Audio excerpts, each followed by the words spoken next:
parry, auto, E, Q to dodge, and then the crit E, boom. And that is my favorite way to dive on Fiora. Yo, what's up, boys? It's Rune Wolf here with another video.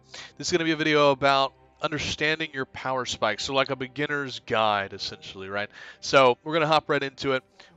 So we're going to talk about when you hit level 2, right? So level 2 comes on the 7th minion you kill. So 1, 2, 3, 4, 5, 6, whatever. I want to last hit, but it doesn't really matter. And then, so 7, and that gives us level 2, right? And then for level 3, it's going to be after this wave.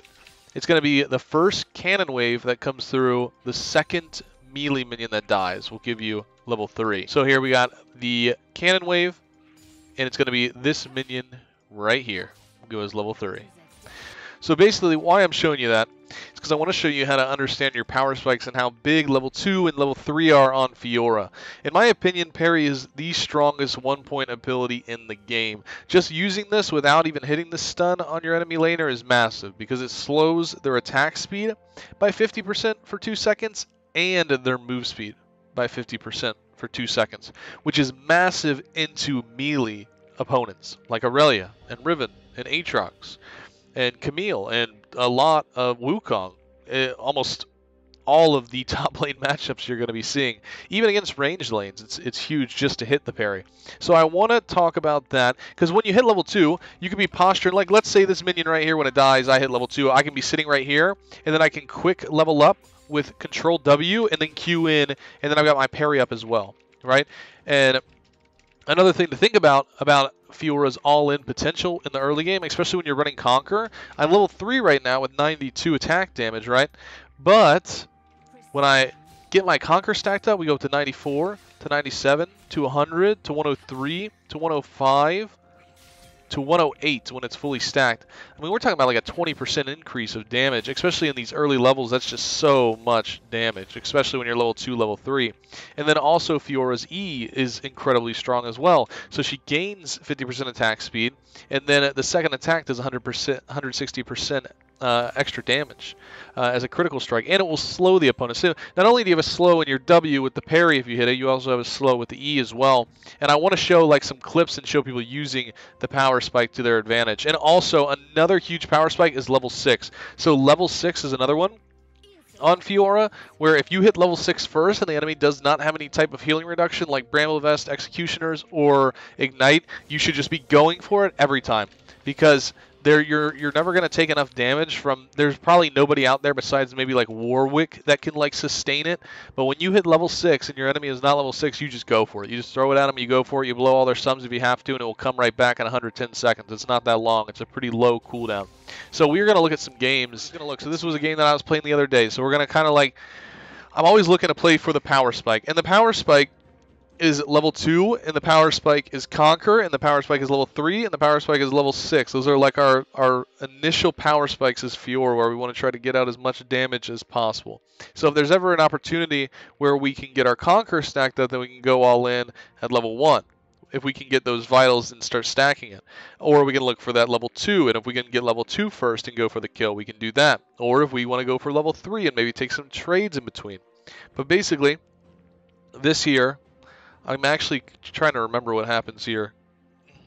But you see, we hit the right there. That's just a green light for all in, right? So literally very simple. We got a front-facing vital. We hit it. That's 2 stacks on Conquer. She walks back up, allows us to hit another Q. We're at 8 stacks Conquer. That's full Conquer. It's a free flash. She's got no mobility, especially non-mobility champions like Leauge, right? So that was a free kill there. She walked up. Now at this point, she comes back. We're level 2, but the same thing applies. So I'm keeping my Conquer stacked slowly. It does die out there, but you kind of want to like try to weave it and keep it alive just barely without them actually realizing it. But remember, this is a non-mobile champion. I know that I'm about to hit my level 3 soon.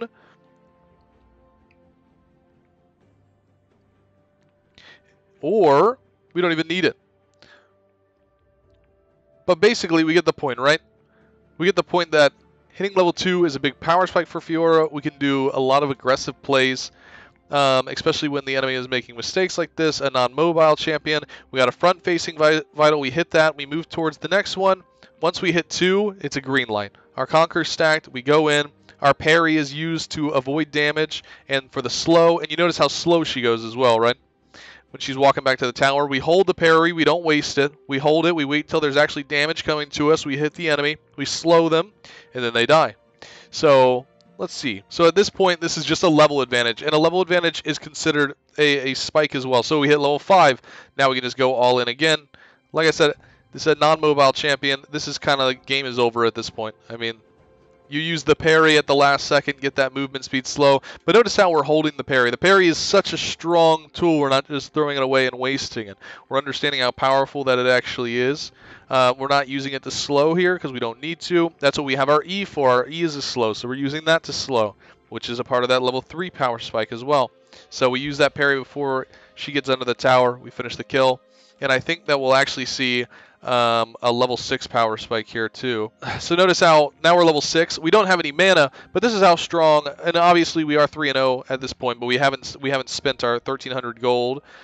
We just go ahead and ulti without even having any mana. So all I can do is auto attack, but we get the heals. The heals are so strong that we can take a couple tower shots there and we can get the kill. So basically just showing off the power spikes, how strong Fiora is in immobile champions, and when you should be looking for those all-ins. Let's see, we've got another game here. This is against an Aatrox, and kind of just looking at the laning phase. So, and this is me respecting another player's power spike as well. So, if he gets that initial push and he's able to hit level 2, and we realize that the 7th minion is going to be the one that hits him over to level 2, then we've got to back away a little bit. And right now we have no CS. We have no CS because he's winning the lane, he's pushing us in, and we have to accept that, right? And we're gonna wait for we're gonna get our level up, but as long as we don't take any damage during the process, then it's fine. So now we've got our level 2, which is a good power spike for us. Even if it is the same level as him, we know that we can go for some trades now because we can stun him with his Q. So we went for some big trades because we hit our level 2 power spike, a little bit of an aggressive play. We won the trade. It was barely a win, but we did win.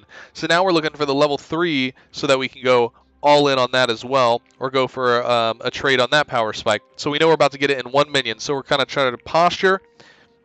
We get the parry, perfect. So we weave the auto attack in, and then we quickly level up E with the control E. So we made sure to not panic. We auto attack the cannon before, as he's using his second Q, and get the stun, and use that level 3 power spike, right? Auto attack and then W. Make sure we level up, and we finish the kill. So this is actually me, but this is from a website that does Dominus replays. It takes like high elo games and stuff like that and shows them. This is into an Aurelia. Now Aurelia is a pretty easy lane for Fiora. It can be hard if the Aurelia is really good, but you really play your power spikes hard on this one. So we're always going for those trades on the vital. We always want to try to get any front-facing vitals, and if we can turn it into like a top vital or a bottom vital, we can take those with Q and back away without taking any damage because our Q heals us as well, or the vital heals us as well. Notice how she gets level 2, but we know she's going to get level 2, right? So we back away off of it. We avoid this. No reason to trade because we know that she's got that level advantage. But when we get ours, that's when we'll look to go for a big trade, right? So now that we have level 2, we manage to stay alive, keep our HP high, and now we can start posturing in front of the wave and kind of bait her a little bit, right? So this is a big power spike for us. We're looking for any opportunity to fight. We're standing in between the wave a little bit. We want her to have to Q in so that we can take the trade and go for the kill, right? And now we'll see, I believe that we go for, it's just like in the laning phase, basically what we're talking about. It's just understanding that you can go for these plays, especially on level up. So we get the level 4. That's a power spike for us. Any level up in the early game like this is just a nice little spike. But getting your level 2 and your level 3 on Fiora, your W and your E are just so strong. This is also a nice little example on how to dive on Fiora as well, and understanding the early game.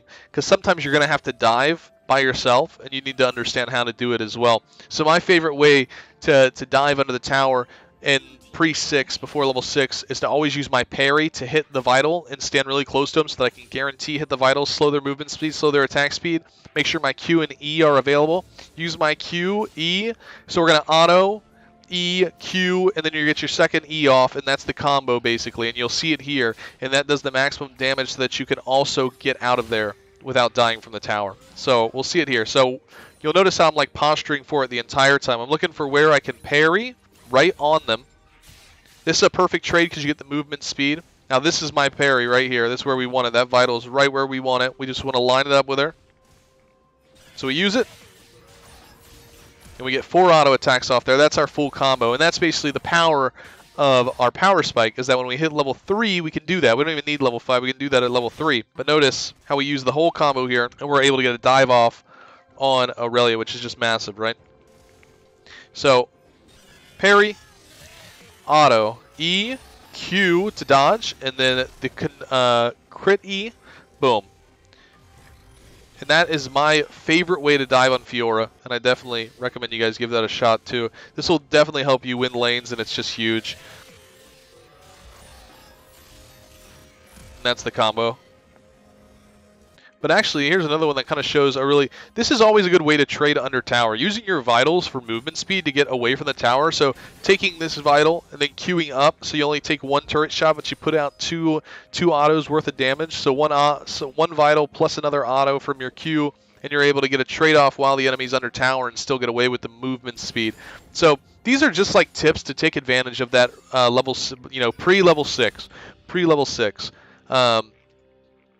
Want to go back in really quick and just make sure that we understand that combo. So once again, just understanding the first few levels here, where when we hit level 2, we're looking at the we can always take this front-facing vital, right, and then go for the Q behind them, and then slow them as they run back to tower, which puts us at 8 conquer stacks, and we're able to chase because their movement speed's slowed, and by the time they get it back, then we have our Q available again.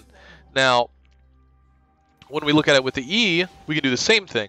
We can take the front-facing vital, we'll put it towards us this way this time, and he's trying to run back to this tower. We'll hit that, and then we can Q behind him for the next one, and we can slow, and we can chase slowly, and then as he gets closer to the tower here, that's when we can use our parry to get a little bit more damage off and kind of squeeze some in before we get under the tower. So take advantage of those early levels, because that's where we want to get our leads, especially with a hyper carry like Fiora. That level 2 is strong, the level 3 is strong. If you hit level 6 before your enemy, always go for the ulti, especially if they have no healing reduction. You got to take advantage of those early levels, and obviously that comes with Ignite and understanding